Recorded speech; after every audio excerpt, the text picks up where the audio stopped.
Welcome back students. मैं अभिजीत वशिष्ठ, स्वागत है आप सभी का। मोस्ट वेलकम है वशिष्ठ स्टडी जोन में। और कैसे हो आप सभी लोग? आई होप क्लासेस सबको समझ में आ रही होंगी, सब क्लासेस को एंजॉय कर रहे होंगे। और जैसा कि हम सोशल में यानी कि राजनीति पढ़ रहे थे, पॉलिटिक्स। क्या पढ़ रहे थे भाई? पॉलिटिक्स। और चैप्टर नंबर सेकंड पढ़ रहे थे हम। And the second chapter is what? Federalism. Federalism के बारे में हम पढ़ रहे थे, ठीक है। तो अब अगला जो हमारा टॉपिक है फेडरलिज्म में, पार्ट थर्ड है ये, ठीक है। तो अगला जो हमारा टॉपिक है वो हम देखने वाले हैं इसमें, division of state on the basis of language. On the basis of language. तो स्टेट हमारे इंडिया में किस तरीके से लैंग्वेज के हिसाब से डिवाइडेड है, इसके लिए, इस चीज़ के लिए हमारी क्या है? एक लैंग्वेज पॉलिसी है। क्या है भाई? Language policy. ये लैंग्वेज पॉलिसी क्या है? ये हमारे इंडिया के कॉन्स्टिट्यूशन में लिखी हुई है। It is written in the Indian constitution. तो क्या क्या पॉइंट्स है लैंग्वेज पॉलिसी में? सबसे पहला पॉइंट है we have no national language. हमारी इंडिया की कोई भी नेशनल लैंग्वेज नहीं है। हाँ, हमारे पास कोई भी नेशनल लैंग्वेज नहीं है। हिंदी क्या है फिर सर? हिंदी जो है वो Hindi, Hindi is the official language. Hindi कैसी लैंग्वेज है? ऑफिशियल लैंग्वेज है। हिंदी हमारी जो कैसी लैंग्वेज है? ऑफिशियल लैंग्वेज ऑफ इंडिया, ठीक है। उसके बाद अगर मैं बात करूं कि हिंदी को बोलने वाले लोग जो हैं वो कितने हैं? 40% पीपल हैं। हमारे जो शेड्यूल्ड है, हमारे जो कॉन्स्टिट्यूशन है, in constitution there are 21 language. हमारे कॉन्स्टिट्यूशन में कितनी लैंग्वेज वैलिड है? 21 language there are in constitution, there are 21 languages, 21 scheduled language, ठीक है। तो हमारे कॉन्स्टिट्यूशन में कितनी लैंग्वेज हैं? 21 जो है वो शेड्यूल्ड लैंग्वेज हैं। शेड्यूल्ड लैंग्वेज का मतलब क्या होता है? शेड्यूल्ड लैंग्वेज का मतलब होता है कि इंडिया के अंदर इतनी लैंग्वेजों को बोला जा सकता है। आप बोलने को कोई भी बोल सकते हो, लेकिन ये लैंग्वेज मेन लैंग्वेज मानी जाती हैं। इन लैंग्वेज में आप एग्जाम दे सकते हो, ये मैं बताता हूँ। तो यहाँ पर हम देखो कैंडिडेट्स, यानी कि वो लोग जो एग्जाम देना चाहते हैं, तो candidates can opt out of 21 any language. किसी भी लैंग्वेज को वो चूज कर सकता है, any language, to give central government exam.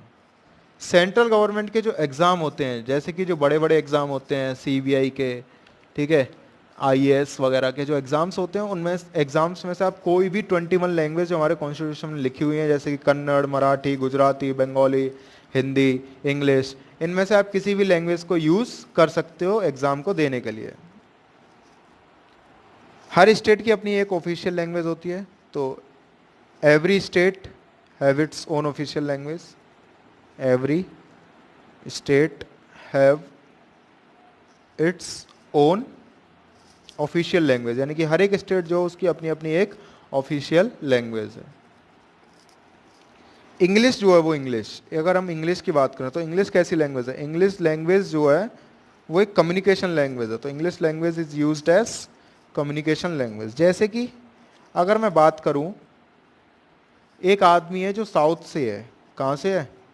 South से। यानी कि ये एक आदमी है जो साउथ का रहने वाला है। कहाँ का रहने वाला है? साउथ का। साउथ में कोई एक जगह मान लेते हैं, ये मान लो चेन्नई का है। कहाँ का है? चेन्नई का। इसका नाम हम मान लेते हैं इन्ना स्वामी। क्या नाम है इसका? इन्ना स्वामी। और ये एक आदमी है दूसरा, ये हमारा क्या का है? दिल्ली का रहने वाला है, नॉर्थ इंडिया का, ठीक है। और इसका नाम है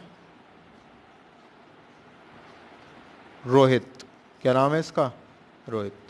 तो ये इन्ना स्वामी, ये रोहित जो है वो दिल्ली से गया कहाँ? चेन्नई। रोहित दिल्ली से कहाँ गया? चलते चलते चेन्नई गया। और चेन्नई में जब ये गया तो ये अपनी दिल्ली वाली लैंग्वेज बोलने लगा इस इन्ना स्वामी से कि भैया मेरे को ये दे दीजिए। वो क्या कह रहा है? इलो लो लाला, समझ में नहीं आ रहा है। यानी कि इन दोनों को आपस में कम्युनिकेट अगर करेंगे, ये इसकी लैंग्वेज नहीं समझ पाएगा, ये इसकी लैंग्वेज नहीं समझ पाएगा, तो समझने के लिए हम क्या करेंगे? एक दोनों की कॉमन लैंग्वेज होगी, दोनों एक लैंग्वेज को जानते हैं, पढ़े लिखे लोग हैं, ठीक है। और पढ़े लिखे लोगों को इंग्लिश भी आती है, मैं, ठीक है। तो आजकल मोस्टली सभी को इंग्लिश आती है। तो कॉमन जो लैंग्वेज है क्या है, कॉमन लैंग्वेज इसमें क्या हो जाएगी, इंग्लिश। तो English is known as communication language, यानी कि आपस में अगर इनको बातचीत करनी है, क्योंकि ये इन्ना स्वामी रोहित की बात नहीं समझ पाएंगे, रोहित इन्ना स्वामी की बात नहीं समझ पाएंगे। ये बोलेंगे इल्लोला चिन्ह स्वामी, हाँ, ये कहेंगे भैया क्या कह रहे हो, वहाँ से जा रहे हो, यहाँ से जा रहे हो, ये दोनों एक दूसरे को कम्युनिकेट नहीं कर पाएंगे, ठीक है। तो इसके लिए क्या करेंगे, इंग्लिश लैंग्वेज का यूज़ करेंगे। इतना नोट कर लो, फिर आगे बढ़ता हूँ मैं। अगला है इसमें आफ्टर इंडिपेंडेंस, इंडिया के रिलेशन की अगर मैं बात करूं,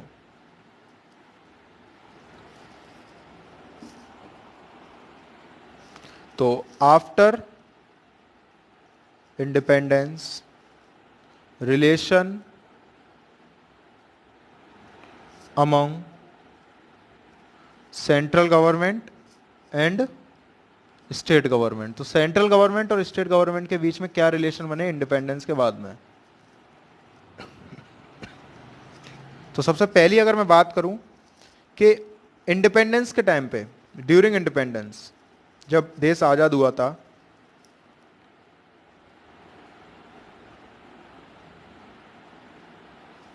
ओनली वन पार्टी रूल, केवल एक ही पार्टी जो है वो क्या करती थी, रूल करती थी, किसमें, सेंट्रल गवर्नमेंट में और स्टेट में। सेंट्रल और state government same party rule करती थी, और वो सेम पार्टी कौन सी थी, कांग्रेस। कौन सी पार्टी रूल करती थी, कांग्रेस, ठीक है। दूसरा, if in central government and state government ruling parties are differ, अगर रूलिंग पार्टी जो है वो सेंट्रल गवर्नमेंट में अलग है और स्टेट गवर्नमेंट में कोई और है, तो अक्सर ये देखा जाता था कि जो सेंट्रल गवर्नमेंट है, तो then central government misuse its power. तो सेंट्रल गवर्नमेंट जो है वो क्या करती थी, मिसयूज्ड इट्स पावर, अपनी पावर को क्या करती थी भाई, मिसयूज कर लिया करती थी। क्या कर लिया करती थी, मिसयूज, ठीक है, to dismiss the state government, state government को खत्म करने के लिए, अगर दोनों गवर्नमेंट अलग अलग हैं, to dismiss the state government. बात समझ में आ गई। 1990 में क्या हुआ, 1990 में क्या हुआ, वही हुआ जो मंजूर खुदा हुआ। तो नो सिंगल पार्टी, कोई भी सिंगल पार्टी सेंट्रल गवर्नमेंट में नहीं आ पाई, तो no single party form central government. Then अब क्या होगा, then all state government, then all state government come together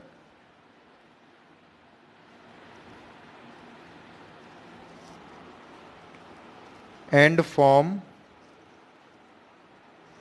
a central government, और उन्होंने क्या बनाई फिर, सेंट्रल गवर्नमेंट, ठीक है। और इसी गवर्नमेंट को हम क्या बोलते हैं, and this is known as coalition government, गठबंधन की सरकार, ठीक है। जैसे ही कल को अखिलेश भैया, मायावती जी, योगी जी सब मिल जाएं और क्या बना लें, सेंट्रल में गवर्नमेंट बना लें, ठीक है। तो इस केस में क्या होगा, फिर स्टेट गवर्नमेंट ज़्यादा पावरफुल हो जाएगी। So state government become more powerful.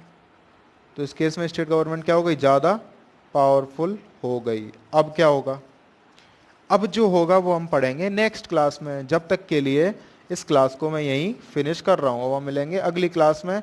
और ये शॉर्ट नोट्स भाई लिखते रहना है ना, क्या करते रहना, ये मैं नोट्स लिखा रहा हूँ, इन नोट्स को लिखते रहना, अपनी नोटबुक में बनाते रहना, ये नोट्स काम आते हैं एग्जाम टाइम में पढ़ने के लिए, ठीक है। और आई होप सबको क्लासेस समझ में आ रही होंगी, तो चैनल को लाइक सब्सक्राइब सबने कर दिया होगा। Thank you class. और